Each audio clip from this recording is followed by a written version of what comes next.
How would you know that this was her? I think what we have to do is really look at all the areas of coincidence. We know that pretty much all dancers used made-up names. So really, Rita R. and Evelyn F. Okay. We can tell from looking at the various photographs that you've brought in, your grandmother was pursuing a career as an entertainer, Really? as a showgirl. What do you know, Mom? What do you know? Well, you know, even though my mother kept a great record of her photographs, I don't know that much about her life. Now, my mother, Rita, even though she didn't have a formal education, she was very erudite, very sophisticated, and had incredible taste. Like, here's a picture of her that I love, which is, look, how cute is that? Oh, God, so pretty. Looks like Rashida. Irish, yeah, there's a lot, there's a lot. Beautiful. She was born in Ireland and left there and came to the States to live in Nyack, New York, with some Jewish relatives with her sister Pearl. And Rita was apparently 14 or 15. Rita, like, maybe went to a month or two of school and split. She left. She left Nyack, she left Pearl, she left everybody. To go to Manhattan. Yeah, she went to Manhattan and never came back. Her sister Pearl once said to me very late in life, oh God, Rita was like, she used to dance. I didn't even know Rita was a dancer. Pearl went down With to her New feathers? York. Not quite that. If you know, she was much classier than my mother was, so classy. But apparently there was this thing in New York that were called taxi dancers. This is what Pearl told me. Okay, so when does she meet Grandpa? She married Harold in 41. I think she was like 30. And at some point, she changed her name from Rosenberg to Benson, right? Yeah, it was very confusing at the time. Was she Right. a Rosenberg? Was she a Benson? Benson. Do you think it was something to do with the religious, cultural implications? Yeah, I would imagine that Jews were not looked on with much affection at all. They may have changed their name out of fear.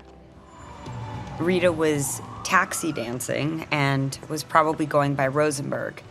Kirsten suggested I meet with writer David Freeland at the Paramount Hotel. David is an expert in 1930s Manhattan nightlife, and he's taking me to a former ballroom and nightclub in the basement of the hotel to show me what he found out about my grandmother. What was this called? Well, this was Billy Rose's Diamond Horseshoe. It opened in 1938. This was really one of the greatest nightclubs in New York City history. Wow. You can imagine what it must have been like at the time. Yeah, I can kind of picture it. So, this is my grandmother. Oh, wow. Extremely beautiful. Yeah, she's like a movie star. Her name was Rita Rosenberg when she came to the U.S. in 1926, and at some point after that, my family says she was taxi dancing. The term comes from the whole notion of being in a taxi cab. The more time you're in a cab, the more money you spend. Right. As a taxi dancer, young ladies like Rita Rosenberg made 5 cents for each 90-second dance, sometimes working well into the early morning hours for the chance to strut their stuff with a handsome Harvard man or Hollywood producer. Early 1930s America was the golden era of taxi dancing, and it became so popular, Hollywood made the movie 10 Cents a Dance about the glamorous industry. Now, these are very, very rare. These are tabloids.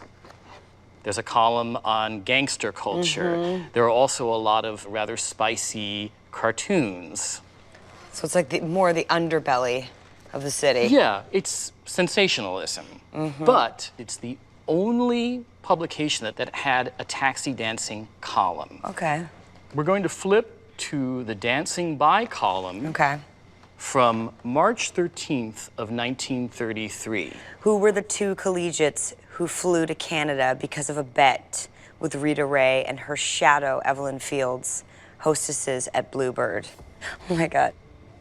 One of my grandmother's witnesses for her naturalization, her name was Evelyn Feldman. So I'm assuming that this twosome is Rita Rosenberg and Evelyn Feldman. How would you know that this was her? I think what we have to do is really look at all the areas of coincidence. We know that pretty much all dancers used made-up names. So really, Rita R. and Evelyn F. Okay. We can tell from looking at the various photographs that you've brought in, your grandmother was pursuing a career as an entertainer, as a showgirl. Often, taxi dancing was a stepping stone to work as a showgirl. Okay. This, I would say, is the 1930s. This photograph looks to be from the early 1940s. We can tell because of the hairstyle. And this is a publicity headshot, clearly, because she was having her photograph taken by Murray Corman. So Murray Corman was really the go-to photographer for all showgirls. Wow. So you would never just get a picture like this taken of yourself unless you were pursuing that kind of career? You would not have gone to Murray Corman. Okay. But I definitely wonder how she compartmentalized being Jewish in this world. I feel like she almost had to, in some ways, just keep that out, put that somewhere else for the time being, you know? Well, I think what happens when a lot of people come to New York, it happens now and it happened then, is that they reinvent themselves. Right. I love picturing my grandmother making her way in the city and redefining herself, and maybe it wasn't like the most respectable business to be in, but just to me, like kind of modern and very independent, and I feel cool to be connected to that.